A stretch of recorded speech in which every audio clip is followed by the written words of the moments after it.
kita mendatangkan ikan dari sumber dari PT Epabam yang tentunya sangat menarik banget untuk diulik.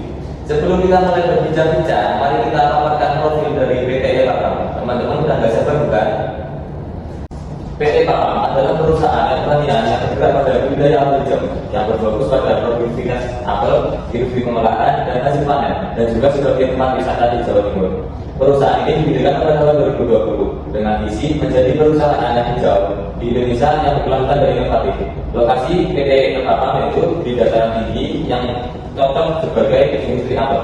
Target konsumen pada PT Epabam adalah masyarakat yang ingin mengetahui bagaimana budidaya, pengolahan dan juga hasil industri dari apel. Yang kedua yaitu siswa maupun mahasiswa yang ingin study tour atau melakukan observasi pembelajaran di perusahaan tersebut. Nah, dalam perusahaan ini tentunya sudah menerapkan prinsip-prinsip tersendiri. Apa sih prinsip yang kalian terapkan dalam perusahaan kalian ini? Karena di PT Epabam itu kita menerapkan dua prinsip yang sebenarnya. Pertama ada good corporate governance, dan yang kedua ada corporate social responsibility. Yang tentunya ini di zaman modern ini semua perusahaan harusnya sudah menerapkan dua prinsip ini. Oh, tadi menyebut soal BCG ya, BCG dan GSR. Nah, di sini saya ingin bertanya mengenai yang BCG dulu nih. Bagaimana sih perusahaan kalian pada bidang masing-masing ini menerapkan prinsip BCG tersebut? Kalau di Epabam ini menerapkan BCG, saya fokuskan di karyawan ya mas, karena karyawan ini sudah merupakan sektor penting di Epabam. Karyawan saya jamin mendapatkan perlakuan yang adil dan setara, baik hak maupun kewajiban. Jadi saya akan spesialkan satu atau dua karyawan. Mereka saya harapkan untuk memahami dengan jelas juga fungsi dan struktur serta tanggung jawab perusahaan untuk kontribusi mereka terhadap kesuksesan perusahaan dengan menjaga kesesuaian dengan prinsip korporasi yang sehat. Tanpa adanya benturan kepentingan dari mereka sendiri maupun dari pihak kami yang dapat mengatur keputusan perusahaan. Terus untuk bidang agroindustri, gimana sih penerapan BCG? Kalau penerapannya BCG pada sektor agroindustri kan mencakup produksi dan produktivitas. Kali ini sektor agroindustri dipastikan mendapatkan kesetaraan dengan pemenuhan hak dan tanggung jawab terhadap tugas yang telah kami berikan terhadap pekerja. Nah, selalu kami juga meningkatkan motivasi dan mayoritas karyawan yang berkontribusi pada produktivitas yang tertinggi.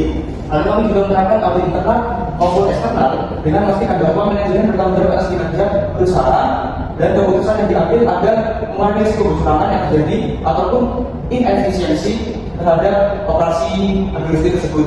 Nah, selanjutnya kami juga menyediakan informasi keuangan dan operasional yang jelas dan akurat untuk dapat meningkatkan kepercayaan investor, pemasok maupun pelanggan.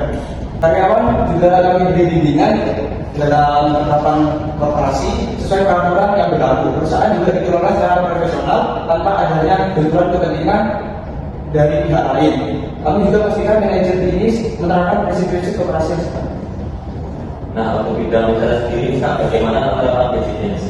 Nah, kalau di bidang agrowisata sendiri itu melibatkan kayak prinsip-prinsip transparansi, terus akuntabilitas dan tanggung jawab sosial juga. Nah, ini tuh mencakup pengolahan yang jelas, di mana pengolahan itu mencakup sumber daya, terus pemenuhan kebutuhan stakeholder juga, terus ada praktik bisnis, terus juga etika itu penting banget diterapkan di agrowisata. Apalagi kalau agrowisata itu kan banyak banget ketemu, bukan banyak banget ya, sering banget ketemu sama orang-orang ya seperti pengunjung, terus ada juga yang agrowisata buat ini kan juga buat pendidikan, etika itu juga penting. Terus kenapa kok kita menerapkan seperti itu? Nah, karena seperti yang dikatakan sama Mas yang sebelumnya, itu tuh bisa meningkatkan kepercayaan terhadap konsumen di PT kita. Nah, kalau misalnya ada pihak sekolah atau universitas mau penelitian atau sekedar kayak diatur bagi pelajaran gitu kan, berarti kan konsumen tersebut kayak mahasiswa kayak guru itu percaya sama PT Epabam untuk edukasi mereka. Nah, tadi seperti disinggung mengenai GSR atau corporate social responsibility. Nah, bagaimana penerapan pada bidang-bidang masing-masing mengenai GSR tersebut? Kalau penerapan GSR sebagai platform awal didasarkan pada kepedulian untuk menciptakan perusahaan yang berkelanjutan. Yang pertama itu ada aspek profit atau kemakmuran ekonomi. Jadi kami di Epabam itu bertujuan untuk mencari keuntungan yang sebesar-besarnya supaya dari pihak manajer, karyawan itu semuanya mencapai kesejahteraan dari ekonominya. Yang kedua itu ada misi people. Jadi kita memperhatikan kesejahteraan sosial masyarakat di sekitar itu. Kita mengutamakan masyarakat di sekitar itu sebagai tenaga kerja kami, bukan dari daerah luar. Tujuannya itu kami ingin mengangkat ekonomi mereka juga supaya ekonomi lokal itu ikut terangkat kesejahteraannya gitu. Dan yang ketiga ini ada aspek lain, yaitu kualitas lingkungan. Kami menekankan perlunya menjaga keberlanjutan lingkungan tetap tumbuhnya apel seperti dengan menerapkan praktik pertanian organik, pengelolaan banyak ramah lingkungan dan pelestarian sumber daya alam. Nah, untuk bidang agroindustri ini bagaimana penerapannya? Untuk bagian agroindustri ini seperti yang disebutkan oleh Mas Adi sebelumnya, kita juga menerapkan 3 prinsip apa yang biasa kita sebut triple bottom line. Yaitu yang pertama itu profit, dengan memperhatikan penghasilan yang masuk pada perusahaan dan para pekerja sesuai bidang, sehingga memberikan dampak yang baik bagi keduanya. Kami juga menerapkan people, yang kedua ini people, yaitu pemenuhan kesejahteraan dengan memperhatikan hidup para pekerja maupun di sekitar perusahaan tersebut dari segi ekonomi maupun segi pendidikan, agar kualitas hidup juga didapat adil dan setara.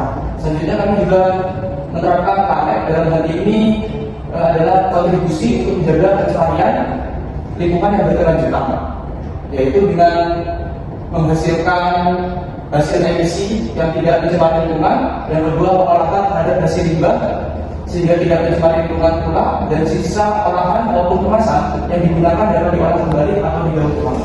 Nah, selanjutnya mungkin dari bidang wisata nih, boleh dijelaskan mengenai penerapan CSR ini?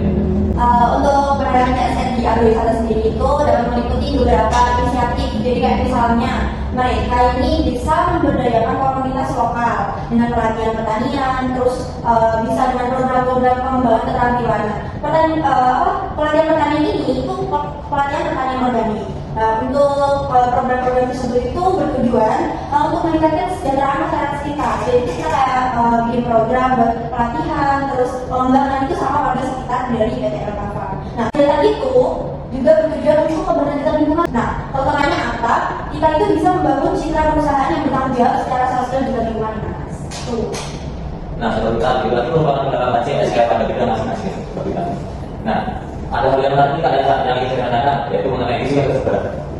Isu ini sudah tersebar luas pada kalangan masyarakat, yaitu mengenai kerja karyawan yang melewati batas pelaporan atau ketetapan. Bagaimana sih menurut kakak sebagai manajer itu bidang perusahaan ini? Bagaimana? Buat agrowisata sendiri kan, namanya juga agrowisata. Pasti itu dia ada, apalagi pas hari itu pasti pengunjung itu pasti naik, pasti mengalami peningkatan di hari libur, terus atau enggak di jadwal-jadwal yang emang kayak libur semester gitu. Nah, dari situ pasti jam kerja karyawan kita itu nggak tepat gitu bang. Mungkin harus selesainya tutupnya jam 3, tapi kita malah tutupnya jam 5, itu pasti lebih dibatasi. Nah, kita itu menerapkan jadwal yang fleksibel. Jadi di agrowisata ini memang beda sendiri. Jadi jadwalnya itu fleksibel. Nah, terus dari karyawan-karyawan yang mungkin kerjanya dari pagi sampai sore atau mungkin lebih atau bisa dikatakan lembur itu, kita kasih reward, kita kasih akomodasi tambahan kayak misalnya transportasi, terus kayak mungkin kita gajinya itu ada tambahan kayak gitu.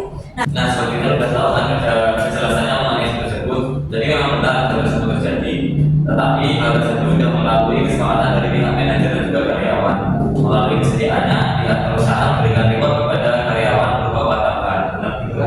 Benar. Tak terasa nih sudah di berhubung acara podcast kali ini. Jadi kesimpulan podcast kali ini penting banget pentingnya penerapan prinsip DJG dan CSR dalam perusahaan. Dengan mengatasi DJG dan CSR, PT Elkava dapat memperkuat fondasi bisnisnya, membangun hubungan yang lebih baik dengan semua pemangku kepentingan dan mencapai keberlanjutan jangka panjang. Sobat Bilan, sekian podcast petani kreatif pada kali ini. Semoga informasi yang telah kami berikan bermanfaat dan juga menginspirasi Sobat Bilan. Stay tune terus di podcast petani kreatif selanjutnya. Saya selaku bos.